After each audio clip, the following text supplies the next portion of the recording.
Can you hear me? You hear me? Good? Good? Walt? All right. It's okay. Can we have a little fun? Is that right? If you have a handout, maybe if you turn it on the back, where you can write down, I don't know how many of these I got. Let's start with 1 to 10, and you're going to write answers down.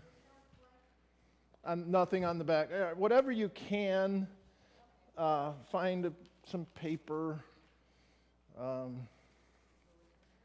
bulletin.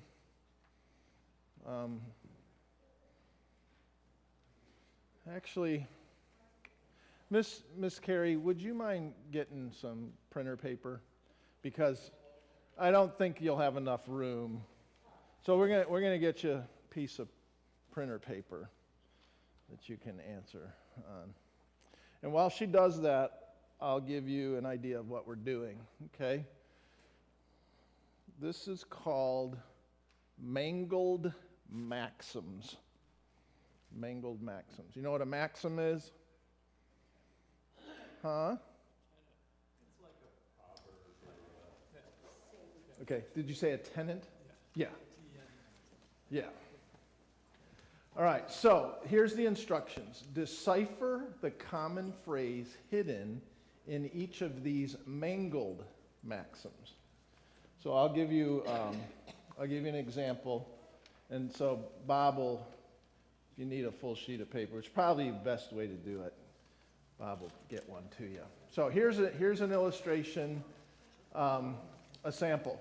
Splinted wood and mineral chunks can rupture my skeletal system, but nomenclatures do not impair me.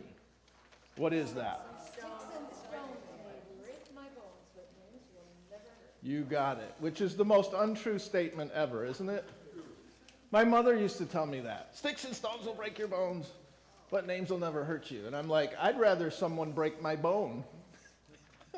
I'd rather get in a fight.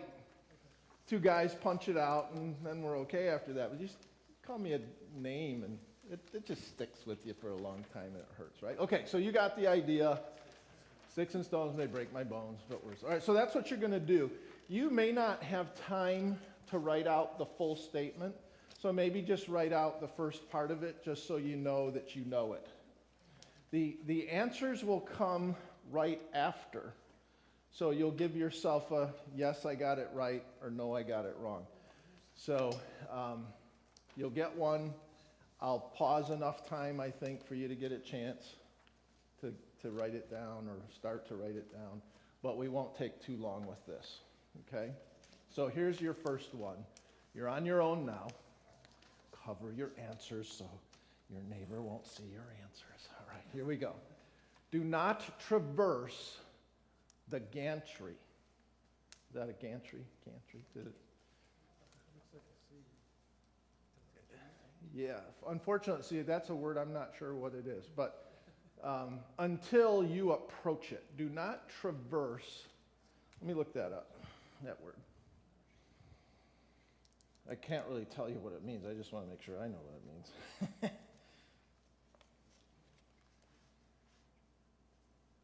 Yeah.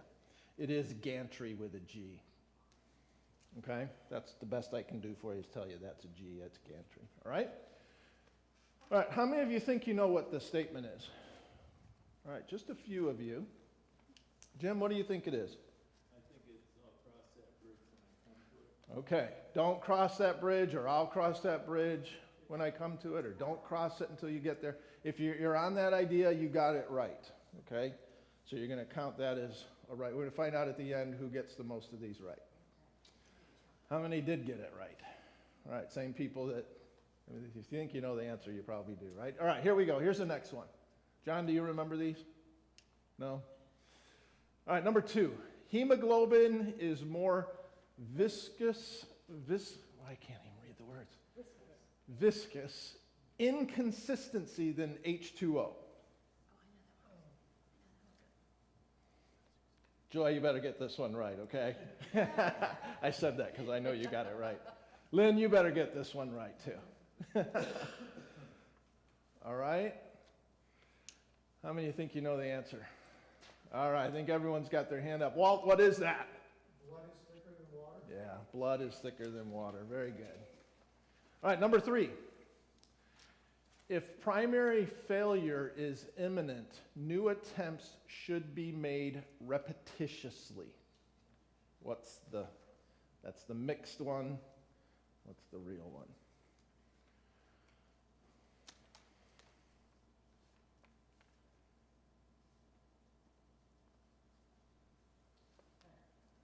Okay, 5 seconds. 4, 3, 2, 1. Time's up. All right, here it is. If at first you don't succeed, try again. You got that one right? All right, here's number 4. Focus your optical apparatus on the spheroid.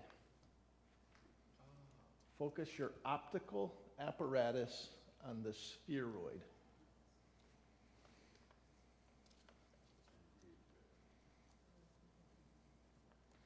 Five seconds.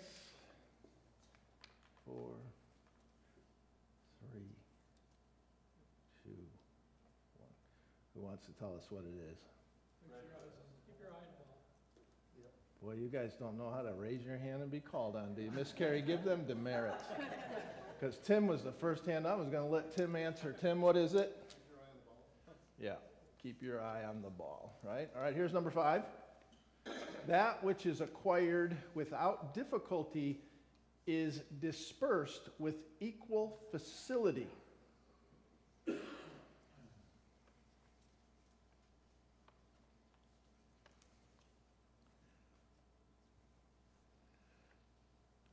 seconds.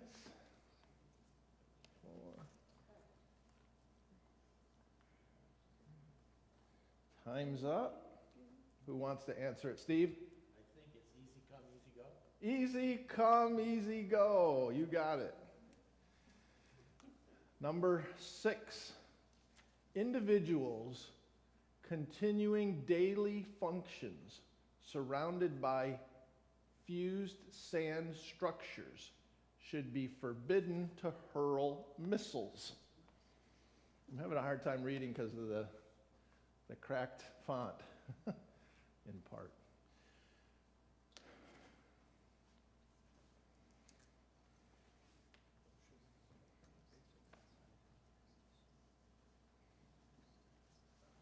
All right, time is running out. Time's up. Who wants to answer this one? Raise your hand. Bob? People who live in glass houses shouldn't throw stones. You got it. Those who live in glass houses shouldn't throw stones. Very good. How many got that one right? Raise your hand if you got it right. All right. I got the glass houses, but I couldn't think of it. All right, number 7.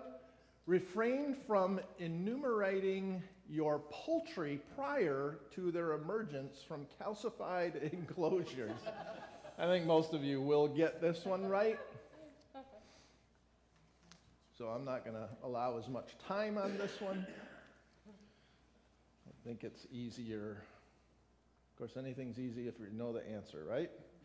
All right, so that is, everyone say it out loud, class.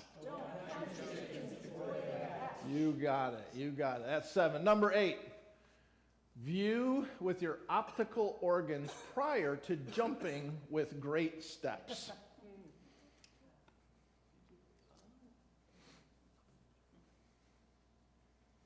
You got this. You got this.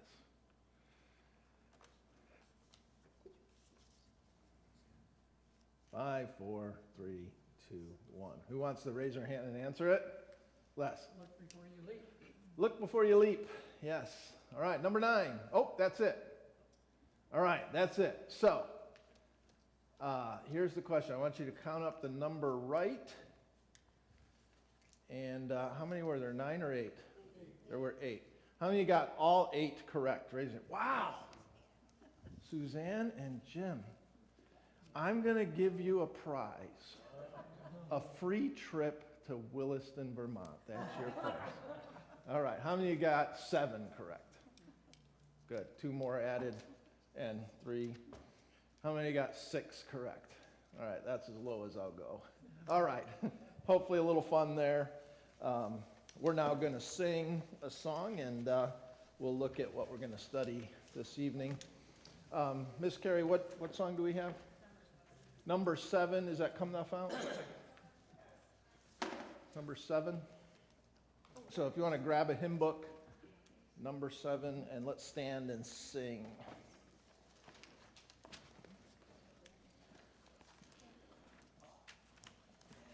Come thou fount of every blessing. We'll sing all 3 verses. We'll stand together.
My stone pile. yes, it's a sign of victory, right? All right, you may be seated. The slides for tonight up there are on the desktop. There you go, look at that. Awesome. All right, so we've been talking about theology proper.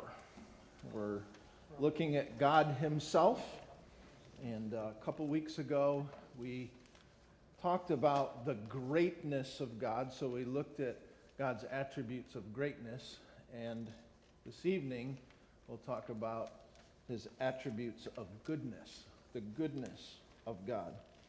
And that is logically how we divide God's attributes in those 2 categories.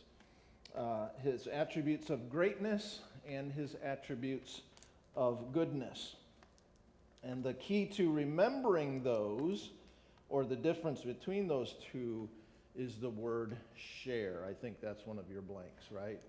The word share, meaning that God's qualities of greatness cannot be shared with created beings, They're exclusively His. They belong to Him alone. However, the attributes of goodness can be shared. They are in God perfectly, but because we're created in God's image, we can show these qualities. We can reflect them to a certain degree. And so we also would call these communicable or incommunicable. All right, so we're on goodness can be shared. So just as God's greatness is governed by the attribute of infinity, I'm going to make sure these slides match. His goodness is governed by the fact that He is holy.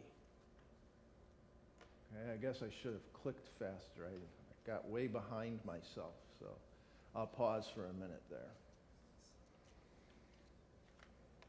All right, and I meant to click to this one.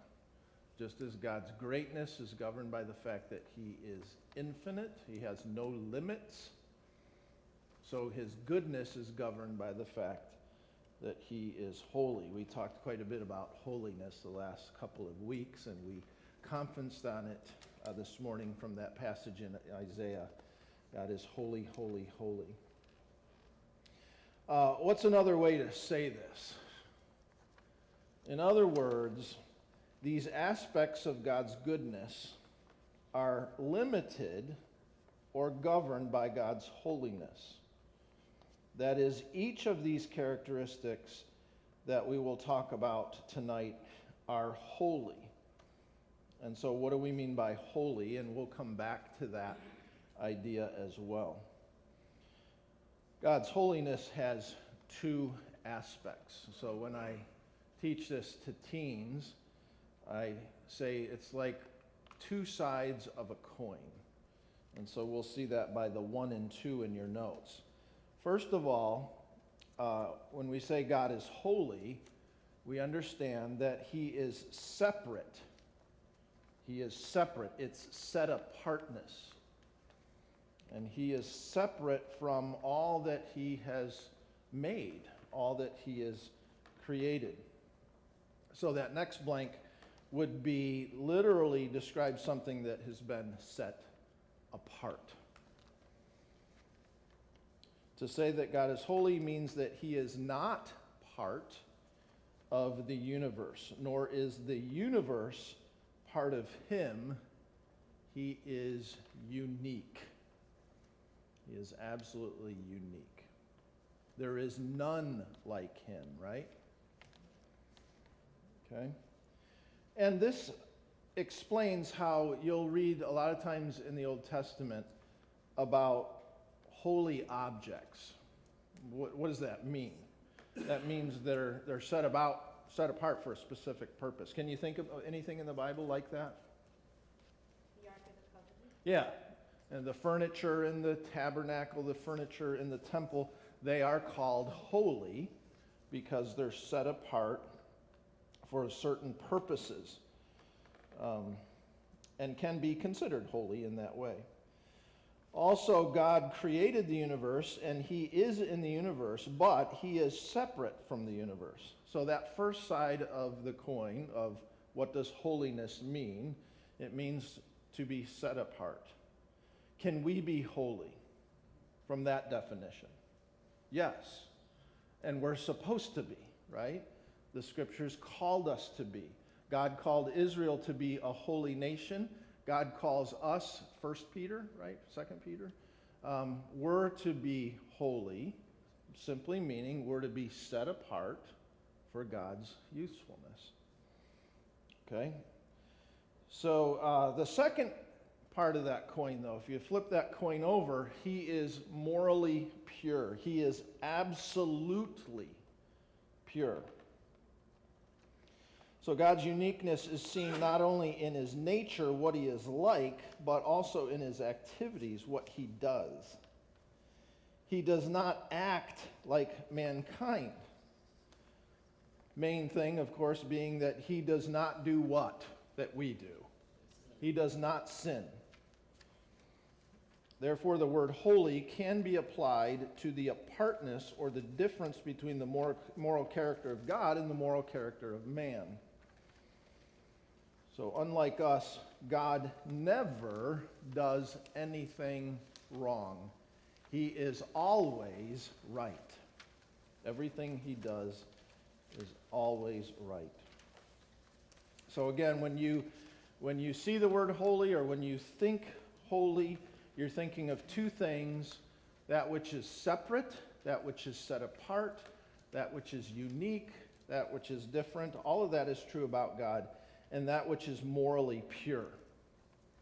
And then here is a key to that. Maybe this is a write-in next to those points, that this holiness of God characterizes and it governs the other attributes that we're going to talk about.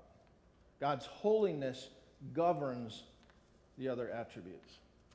Probably a lot of this is nothing new for you. It's just a good reminder. What I find as I went through this, and I've gone through it many times. I teach it to teenagers in Bible class.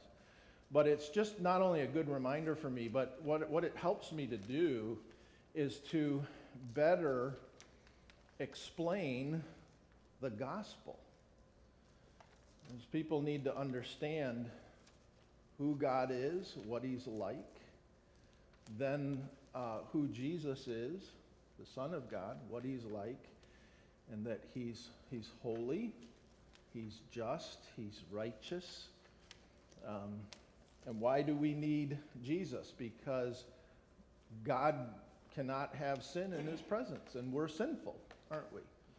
And so maybe this will help you in that way as well. So I'm not going to do this whole thing tonight. Last time I thought I rushed through so quickly that it just was too fast. And someone said to me, I couldn't even get all the blanks filled in. That bugs me too. And didn't want to interrupt me and say, what's that blank? So I think we'll do this in two parts. So we'll start with talking about the three things that we're going to look at here, and that is that God is holy in love. God is holy in love. So what governs his love? His holiness, right? God is holy in righteousness. And then we'll talk about God is holy in grace. So we'll start with that first point. God is holy in love. So God's love, can we describe God's love as holy? These are easy questions. Yes. Yes, we can. In other words, God's love is set apart. It's different. It's unique. How does he love? Perfectly. Now, as we said earlier, these qualities of God's goodness, they can be shared by the creatures that he's created in his image. I mean, even unsaved people can love, they can be loving. Now, hopefully, as Christians, we understand that there's different aspects to that as a Christian. We understand more what love is because we understand who? God. Who is? I mean, we don't just say God is loving. What we say about God is that God is love, right? So, God's love is set apart. It's unique. It's different. It is absolutely pure. It is morally pure. And the first thing here as well is that we need to understand is that God's love is an act of the will. God's love is an act of the will, not an emotion. We don't need to think too hard about this, do we? What is wrong often with our human emotions? They're all over the place, aren't they? I don't think we use this word anymore, but my mother tried to help me when I was a rebellious teenager and interested in a girl. There was this one particular girl, and she was new in our school. If you're in high school and some girl transfers in, or the other way too, some guy transfers in, all the other girls and guys are like, ooh, someone new, right? And there was this girl, you know what her name was? Her name was Angel. She looked like an angel. Glad Dana's not in here right now. I'm certainly over her. She actually sang like an angel. Angel Petra was her name. She had a beautiful voice. She won the BJU Fall Festival. That one's probably even at a higher degree than even the ACS Nationals. And she won that 2 or 3 years. That girl could sing. And my mom observed her, and she tried to discourage me from dating her. And I was not happy with my mother. It's like, oh, come on, Mom. You know, always thinking the worst. You don't even know her. That's what I said to her. And my mother used this word. My mother said, she's fickle. How many of you know what the word fickle means, right? What does it mean? Someone define it. Can't count on it. She's all over the place. She's going to like, my mother said, defined it for me. She's going to like you one day and some other boy the next. And you know what? I hated that my mother said that. We dated. I'm not for teenage dating because I did it. We dated, and I was constantly in turmoil because she flirted, not just with me. Mom was right. Isn't it amazing how mothers are right most of the time? We should listen to our mothers. That's a good lesson on Mother's Day. In fact, I shouldn't tell you this. We went to camp one summer. Only time we ever went to this camp. We went to the Bill Rice Ranch. Has anyone ever heard of that Bill Rice Ranch? We went there. I think it was in Tennessee. Does that sound right?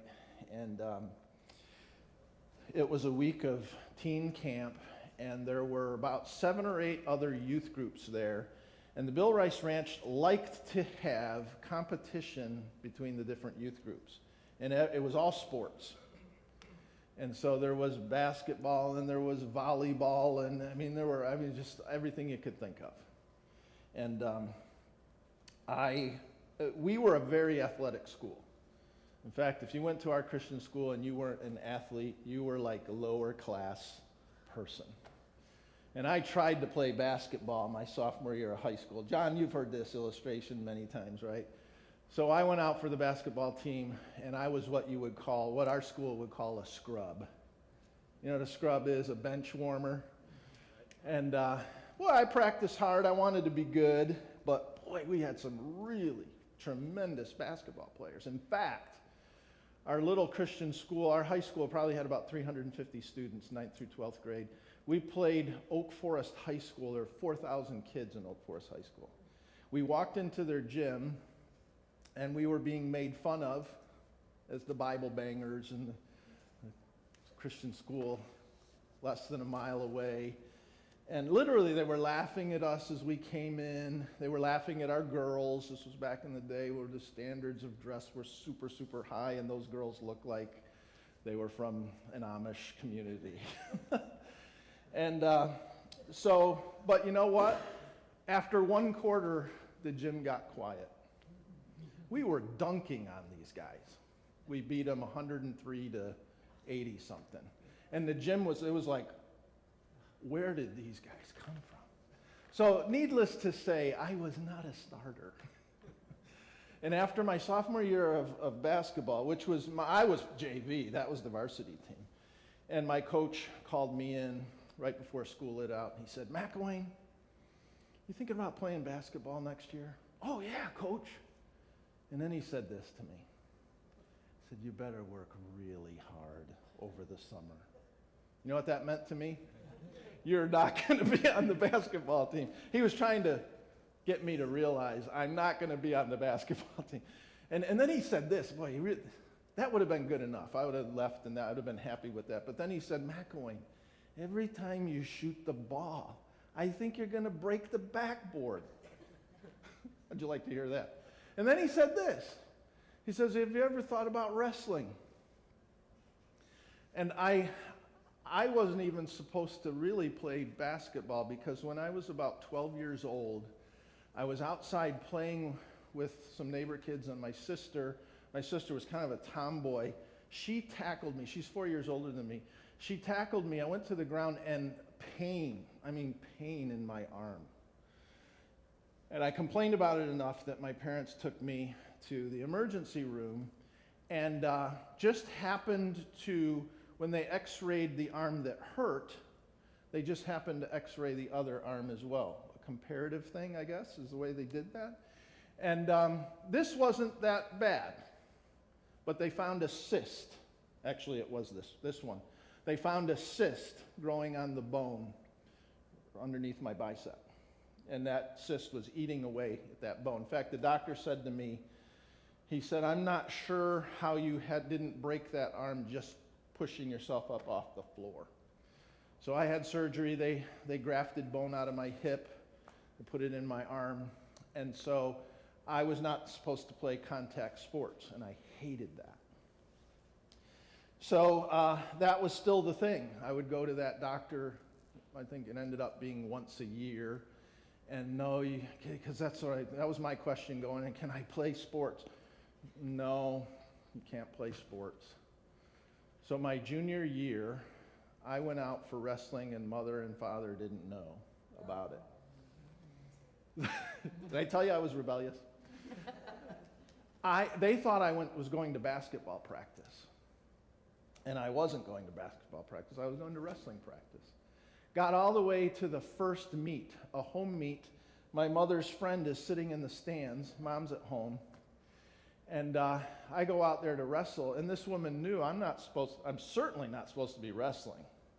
Of anything, I'm not supposed to be wrestling. And she leaves the stands, calls my mother. And she says, do you know your son's wrestling? What?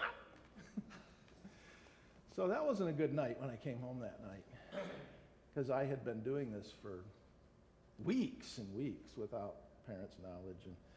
But my dad was willing to listen to me. I said, Dad, I'm just sick and tired of this.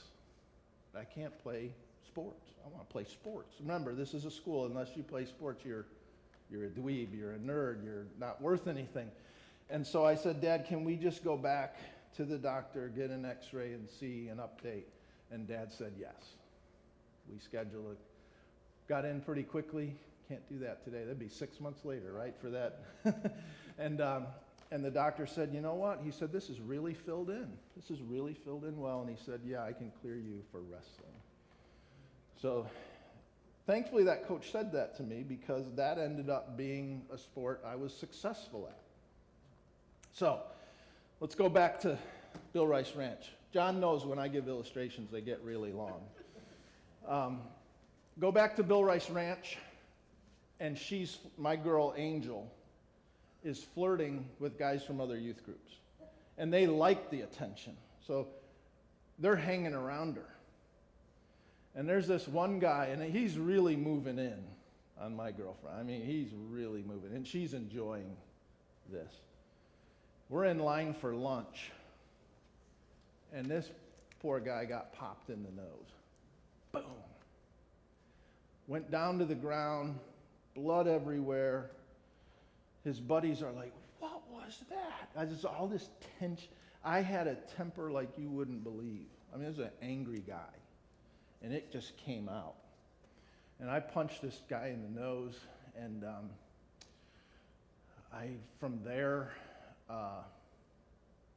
my youth pastor got a hold of me. Boy, did I get it from him. He said, wait till you get home when I tell your dad you did this. That kid's youth pastor was mad. The whole youth group was mad at me. You know what happened the next day? The next day, we were warming up to play basketball. And I was going to be the scrub of that.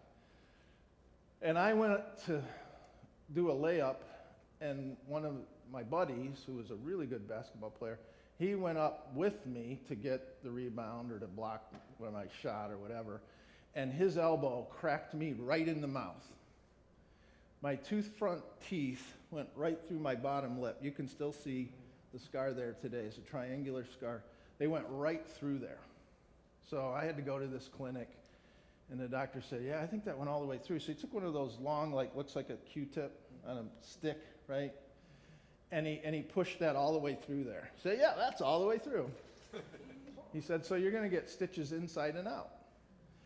I went back. This is God's judgment. I really believe this was God's judgment. I went back to camp, and when I woke up the next morning, this bottom lip was so swollen, I could hardly talk.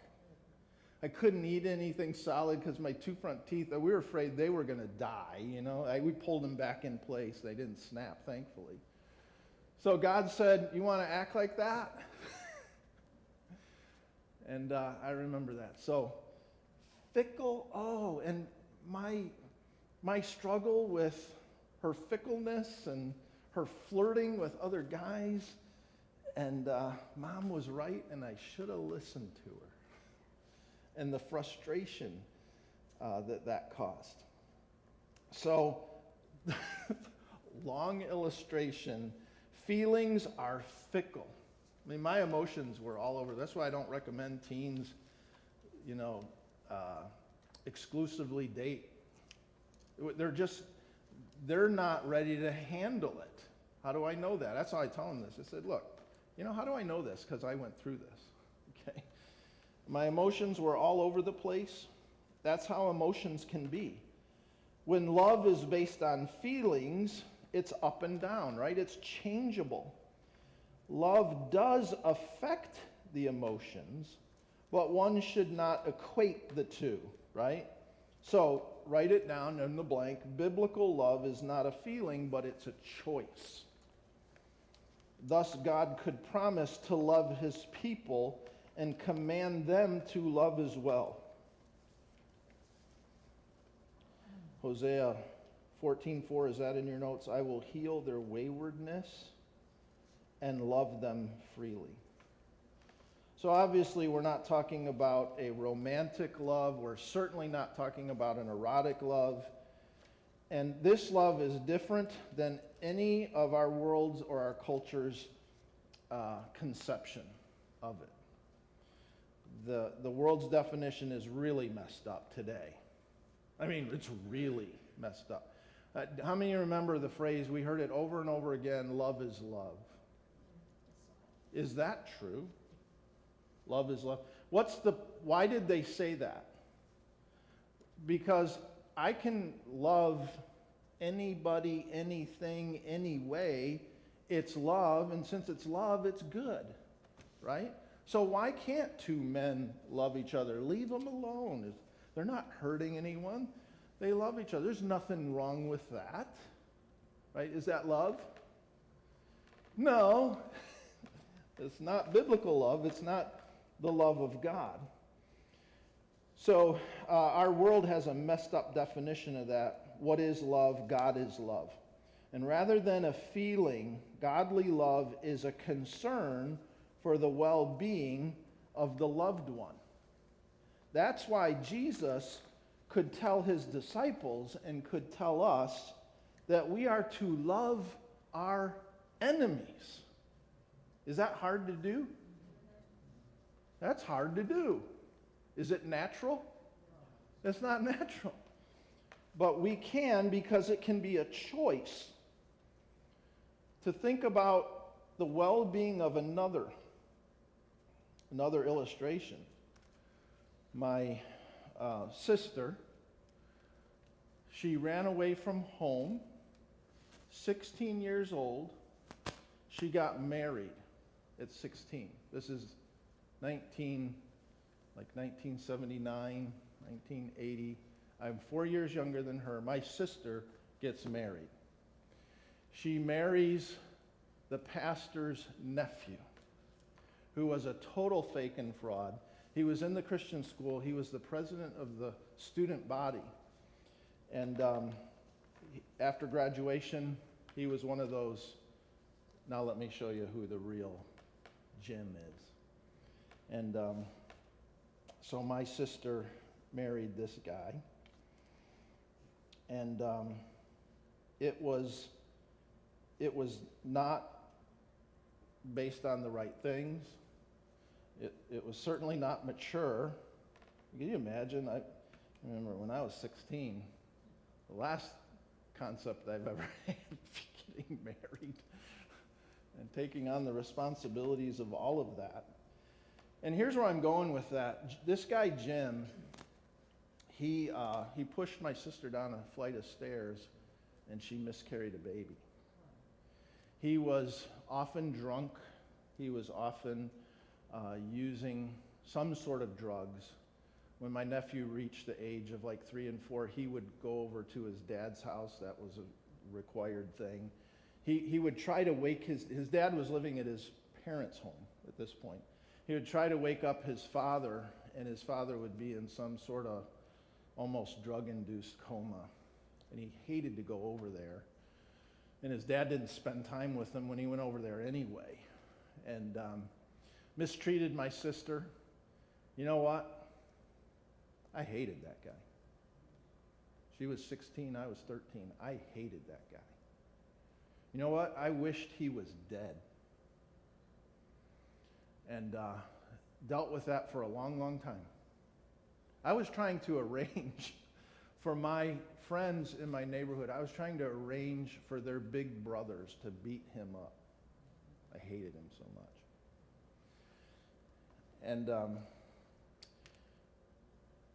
things moved on. Obviously that ended in a divorce, and didn't see Jim for many, many years. My nephew eventually he wouldn't even see my nephew, which was sort of sad, sort of not. And over time, just sort of not being around him or even thinking about him, that waned. But I still knew, once I got right with God, that I couldn't hate Jim. It wouldn't be right to hate Jim.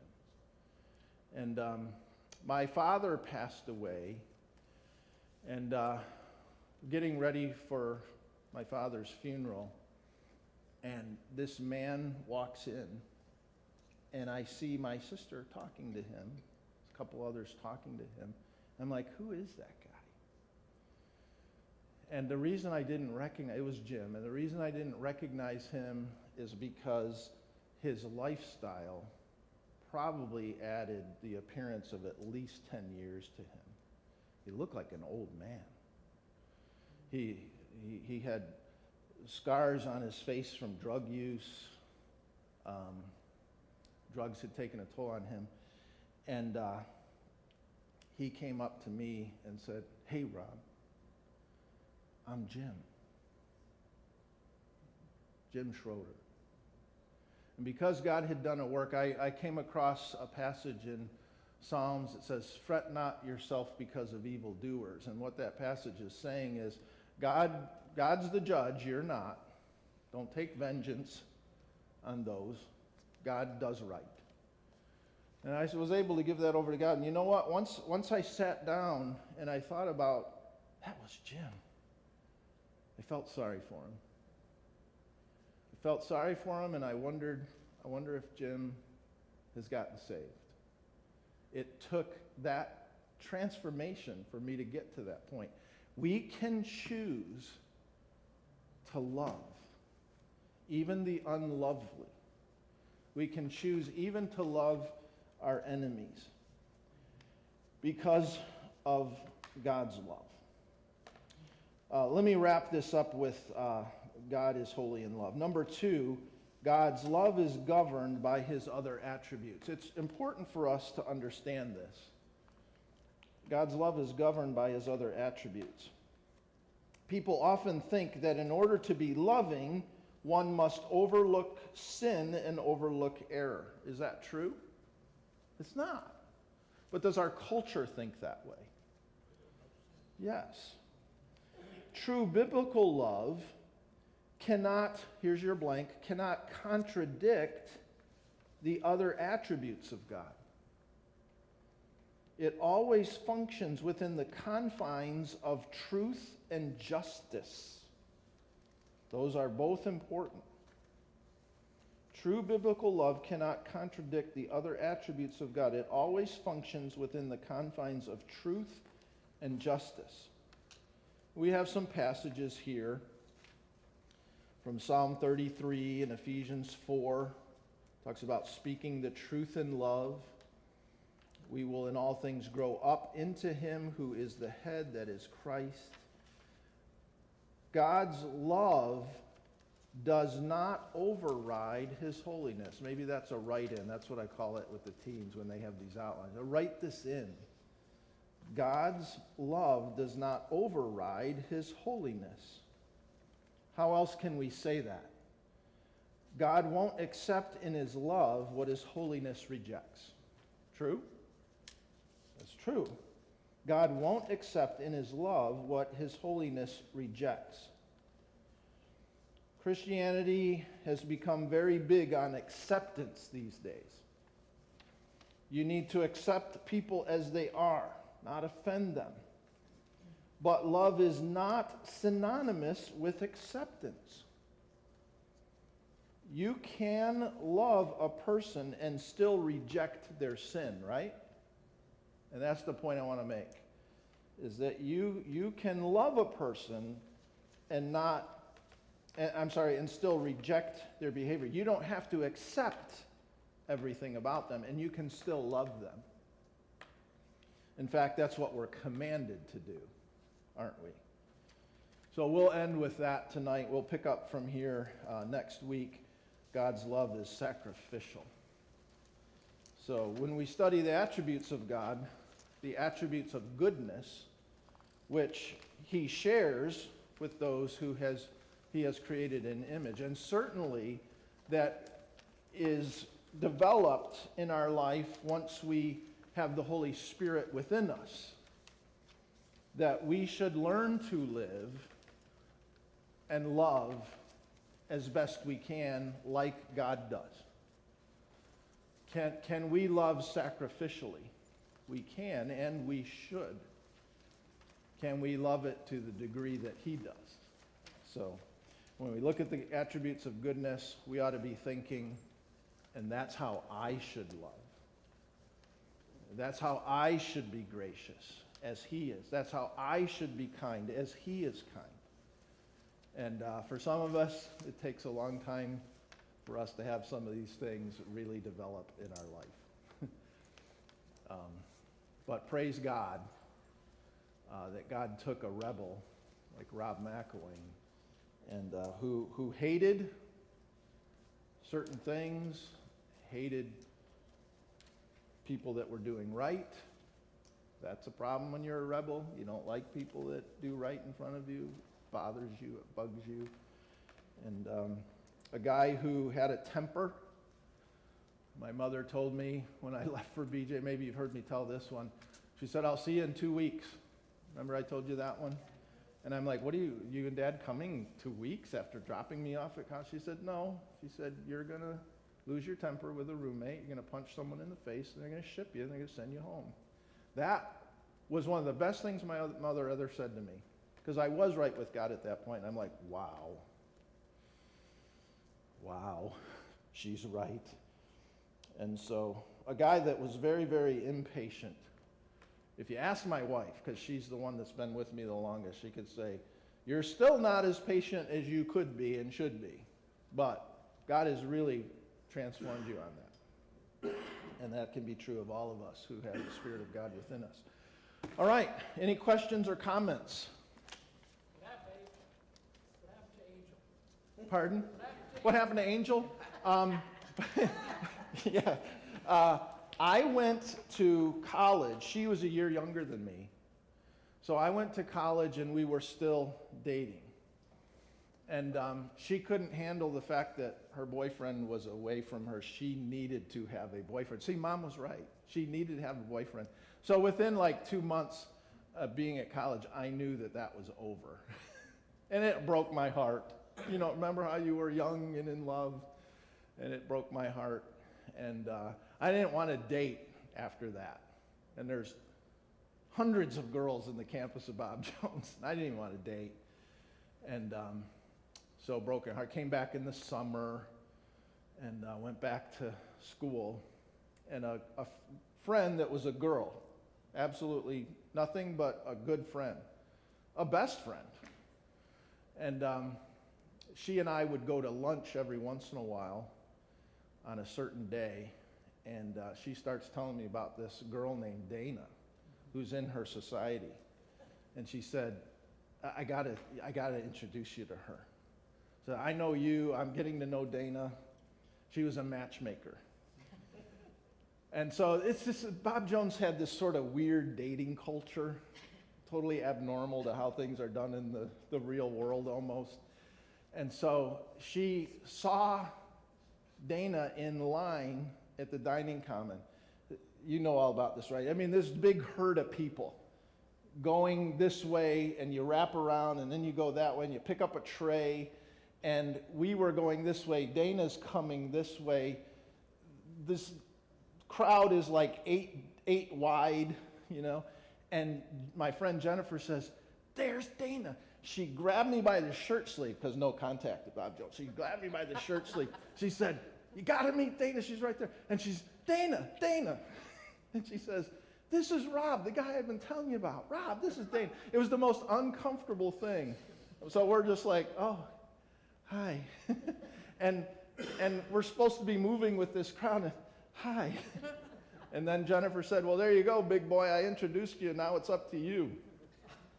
And so we used this mail system. You wrote the girl a note. You dropped it in a box in the dorm that was taken over there.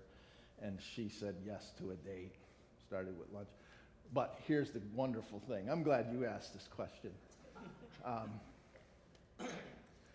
The comparison of girls I had been dating to this girl, Dana, wasn't anywhere close. It was like, wow, this girl loves God. Dana had one of the best relationships with her father that I've ever observed. And I don't know why she liked me. I told you, Pastor Harding told me when he met her, he said, "McIlwaine, I don't know how you got that girl to like you." I said, "I don't know either, Pastor." He said, "In part, she's your sanctification." And you know what? That's been true. God has used a wife to help me to grow. Isn't that wonderful? Thank you for asking, Fred. All right, let's take a few prayer requests.